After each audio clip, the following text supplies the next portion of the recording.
কয়েনের এপিট আর ওপিট, মাকু আর সেকু। এখন বাঘের পিঠে চড়েছে মমতা ব্যানার্জি। তিনি যখন 19 সালে তদানীন্তন কেন্দ্রীয় রাষ্ট্রমন্ত্রী, আজকে তৃণমূলের মন্ত্রী বাবুল সুপ্রিয় যখন অ্যাটাক হন, তখন জগদীপ ধনখড়জি আজকের রাষ্ট্রপতি, উপরাষ্ট্রপতি, তখন রাজ্যপাল, তাকে কেন্দ্রীয় বাহিনী নিয়ে গিয়ে উদ্ধার করতে হয়। ওইখান থেকে তো চাষ করেছেন। তারপরে যখন নদিয়ার ওই বাচ্চা ছেলেটিকে র্যাগিং করে এই মাকুরা মারে, খুন করে, আমরা যুব মোর্চার প্রোগ্রামে গেছিলাম, ফেরার সময় সরাসরি অ্যাটাক এই কারণে আমরা নাকি হিন্দুত্ববাদী, আমরা নাকি র্যাডিক্যাল ফোর্স, হিন্দু মৌলবাদী ফোর্স, আমরা নাকি একদম মানে হিন্দু জঙ্গি। ও ডাইরেক্ট বলছে আমরা মাওবাদী। এবং এলওপি পুলিশ কি করবে জানে না, যারা করছিল 3 জনকে তুলে নিয়ে গেল। ওখানে তন্ময় বলে একটা প্রফেসর আছে, ও এই সেকু মাকু, সামিরুল আছে, এরা সব এই সেকু মাকুদের সঙ্গে মমতা ব্যানার্জির লিয়াজও করেন। মমতা ব্যানার্জি ফোন করে বললেন এবং বিনীত গোয়েল রাত্রিবেলা ছেড়ে দিল। শুভেন্দুবাবু, যারা আক্রমণ করলো, অবাক হবেন, আমার এফআইআর কে ইমপ্লিমেন্ট না করে আমার বিরুদ্ধে হাইকোর্টে গিয়ে ঘুরেছিলেন ওসি যাদবপুর। অতএব সৃষ্টি করেছেন, বুঝুন, আমরা এই দুটোকেই তুলে ফেলব। তথাকথিত সেকুলার মুসলিম লীগ 2 মমতা ব্যানার্জি আর এই মাকু টুকরে টুকরে গ্যাং, এ আজাদি ঝুটা হয়, স্বাধীনতা দিবস পালন করে না, প্রজাতন্ত্র দিবস পালন করে না, জাতীয় সঙ্গীত গায় না। বললাম তো, পৃথিবীটা গোল, আর আমরা হিন্দু ধর্মে বিশ্বাস করি, সব হয়ে যায় এই হিসাব। কেন্দ্রের মন্ত্রী 19 সালে করেছিলেন, 23 সালে করেছিলেন বিরোধী দলনেতার সঙ্গে, 25 সালে আপনাদের সঙ্গে হচ্ছে। শুভেন্দুবাবু, যে সংগঠনের সদস্যরা আপনার ওপর হামলা চালিয়েছিল, RSF, revolutionary students front, tukde tukde gang, তাদেরই এক কর্মী সে শিক্ষামন্ত্রীর গাড়ির সামনে পড়ে আক্রান্ত হয়েছে। এই RSF, এটা কি আদৌ কোনো ছাত্র সংগঠন? এদের নিষিদ্ধ কি করা উচিত? ভারত বিরোধী সংগঠন, আর তৃণমূলের সঙ্গে আছে। এরা বিধানসভা ভোট 26 আসছে, এই লোকগুলোকে দেখবেন, এরা বলবে নো ভোট টু মোদিজি, নো ভোট টু বিজেপি। আপনি বিরাট অভিযোগ করছেন তৃণমূলের সঙ্গে RSF। এরা বরাবর করে। 19 সালের ভোটে দেখুন এই গ্যাং ক্যাম্পেইন করেছে, 21-এর ভোটে করেছে, 24-এর ভোটে করেছে। ওরা কাকে ভোট দেবে বলবে না, একটা লাইন শুধু বলবে নো ভোট টু মোদিজি, নো ভোট টু বিজেপি। শুভেন্দুবাবু, আপনার আমার সাধারণ মানুষের ট্যাক্সের টাকায় যাদবপুর বিশ্ববিদ্যালয় ক্যাম্পাসে পড়ে এই মাওবাদীরা, দেশদ্রোহীরা, টুকরে টুকরে গ্যাংয়ের সদস্যরা আর কতদিন বেঁচে থাকবে? কেন যাদবপুর বিশ্ববিদ্যালয় ক্যাম্পাস বন্ধ হবে না? বাংলার মানুষ প্রশ্ন তুলছেন। যতদিন থাকবে ততদিন বেঁচে থাকবে। মমতা বন্দ্যোপাধ্যায় সাধারণ নির্বাচনে মোদিজির বিরুদ্ধে ঘৃণা, বিদ্বেষ, বিজেপির বিরুদ্ধে, আমরা যেহেতু সনাতন রাষ্ট্রবাদের পক্ষে কাজ করি, দেশপ্রেমের পক্ষে কাজ করি, জাতীয় পতাকাকে সম্মান দিই, বন্দে মাতরম আমাদের সঞ্জীবনী মন্ত্র, তাই আমাদের বিরুদ্ধে ব্যবহার করেন, সেই ব্যবহার করবেন। এটা সেম সাইড হয়ে গেছে। তৃণমূলের ব্লক সভাপতির ছেলে বাড়িতে বাবা তৃণমূলের নেতা, আর ওখানে করছে, তো পুরো গটাপ মৃতপ্রায় সিপিএম। ভোট কেটে, হিন্দু ভোট কেটে 12টা লোকসভার আসন মমতা ব্যানার্জিকে উপহার দিয়েছে, সিপিএমকে জিন্দা রাখার জন্য করছে। আগামীকাল উচ্চ মাধ্যমিক পরীক্ষা, এরা ছাত্র ধর্মঘট ডেকেছে। সিপিএম যে ছাত্রছাত্রী মানুষের সঙ্গে নেই, এটা তো তার প্রমাণিত। আর পরীক্ষা শেষ হওয়ার পরে কালকে মাইক ছাড়া যুব মোর্চার নেতা ইন্দ্রনীল খানের নেতৃত্বে আমাদের শিক্ষাক্ষেত্রে যাদবপুরের মতো এ ক্যাটাগরির বিশ্ববিদ্যালয়ে অরাজকতা বিরুদ্ধে মিছিল কালকে যুব মোর্চার ছেলেরা করবে। শুভেন্দুবাবু, বাংলার মানুষ বলছেন বিরোধী দলনেতা কি দায়িত্ব নিয়ে এই যাদবপুর বিশ্ববিদ্যালয়ের মতো বিশ্ববিদ্যালয়, যেখানে এই টুকরে টুকরে গ্যাং এখনো ডেরা বেঁধে রয়েছে, ডেরা একদম ধুয়ে মুছে সাফ করে দেওয়ার দায়িত্ব নেবেন? পুলিশটাকে লাগবে, জনগণ পুলিশটাকে বিজেপির হাতে দিয়ে দিক। আলিগড় মুসলিম ইউনিভার্সিটিও সোজা হয়ে গেছে, জেএনইউ অনেকটা সোজা হয়ে গেছে।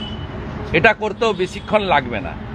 যোগীজির ফর্মুলাতে, হেমন্ত বিশ্ব শর্মার ফর্মুলাতে অ্যাপ্লাই হবে। 1 ঘন্টা লাগবে। 1 ঘন্টা? 1 ঘন্টা। কিন্তু বাংলার জনগণকে বিজেপিকে আনতে হবে। Law and order state subject, আমাদের সংবিধান বাবা সাহেব আম্বেদকর দিয়ে গেছে, পুলিশ স্টেট সাবজেক্ট। আচ্ছা, মমতা বন্দ্যোপাধ্যায় তো পুলিশ মন্ত্রী, মমতা বন্দ্যোপাধ্যায় কি দেখতে পারেন না? 5% হিন্দু ভোট বাড়িয়ে দিন বিজেপিকে, আর 10% হিন্দু যারা ভোটের দিন বাড়িতে বেরোন না, এনজয় করেন, বাইরে থাকেন, কি হবে ভোট দিতে যাব না, তারা শুধু এসে ভোটটা দিন। কোথায় দিবেন আমরা জানি। ছাত্রের উপরে গাড়ি চালিয়ে আপনাদের চোখে কি নেবা হয়েছে নাকি নাকি ছানি হয়েছে? দেখতে পান না?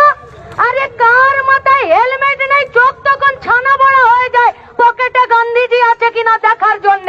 আর বড় বড় চোখ নিয়ে দেখতে পেলেন না একটা বাচ্চা ছেলের উপরে রাজ্যের শিক্ষামন্ত্রী গাড়ি চালিয়ে দিল।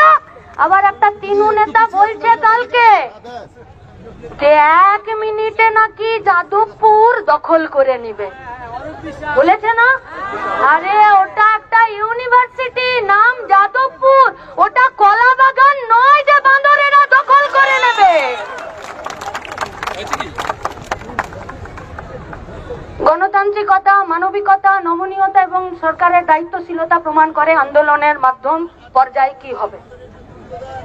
দীর্ঘদিন ধরে পশ্চিমবঙ্গের কলেজ ক্যাম্পাসে, ইউনিভার্সিটিতে, স্কুল পরিচালন সমিতিতে নির্বাচন নেই। কেন নেই কেউ জানে না, অজ্ঞাত কারণ, किसी को नहीं पता। किसका मर्जी से यहाँ पर इलेक्शन नहीं होता है?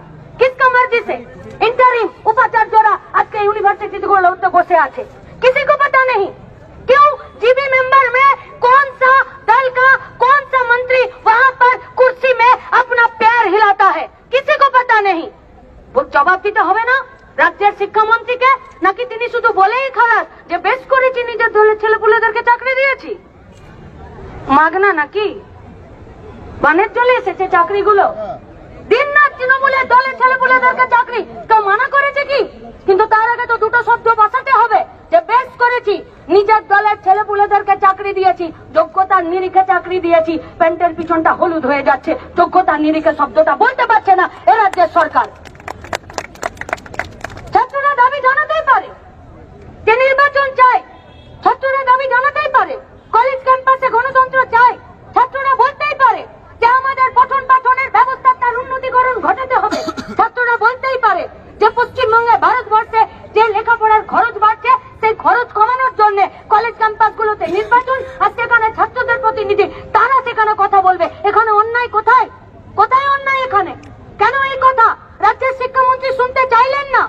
যদি সরকার মানবিক হতো, সরকার দায়িত্বশীল হতো, সরকার নমনীয় হতো এবং সরকার গণতান্ত্রিক হতো, তাহলে সরকার ছাত্রদেরকে ডেকে কথা শুনতো। 34 বছরে এরকম হয়নি। ছাত্ররা দাবি করেছে আর সরকার কথা শোনেনি, বসে আলোচনা করেনি।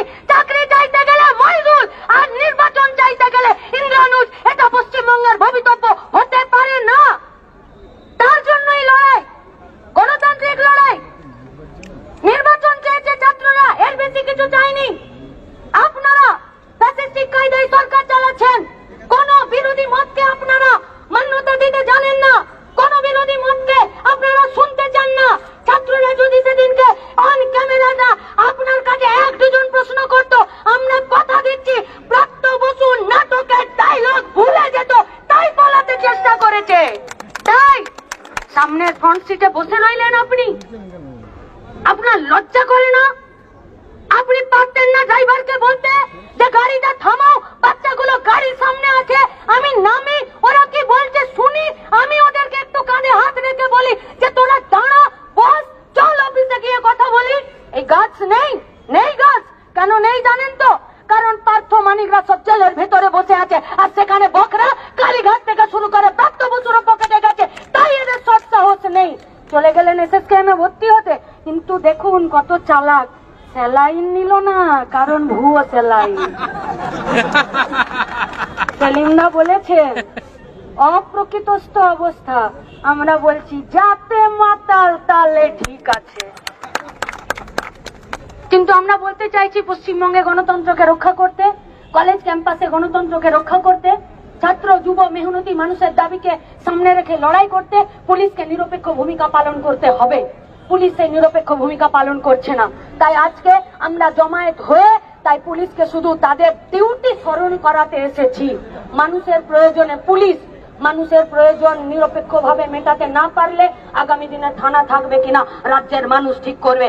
যারা এসেছেন তাদের কাছে আমাদের আবেদন, যারা আমাদের সামনে মিডিয়া হাউসে